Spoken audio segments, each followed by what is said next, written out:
موږ ته پښتو کې تربور وایو. د تربور د تره د زوی نوم د ترله وایي د تره لور ته، او تربور وایي د تره زوی ته. دا تربور چې دی دا رور دی، خو پښتنو ته چې د تربور نوم واخلي لکه د دشمن نوم چې دی ورته واغسته. زه تاسو ته یو آسان مثال در کوم چې د تره د زوی نه دی، دا رور دی او د ده او ستا د وینې ګروپ یو دی، ستا او د ده په منځ کې 4 انچۍ د خښتې دیوال دی، ستا حجره د سره یو ده، ستا جومات د سره یو دی،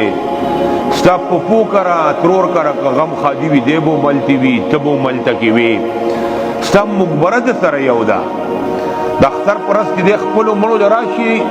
نو ته به هم خپلو مړو له راغلی په مقبره کې به د سره یو ځای کېږي. نو مهرباني وکړئ د تره زوی نه دی، د ماما زه دا نه وم،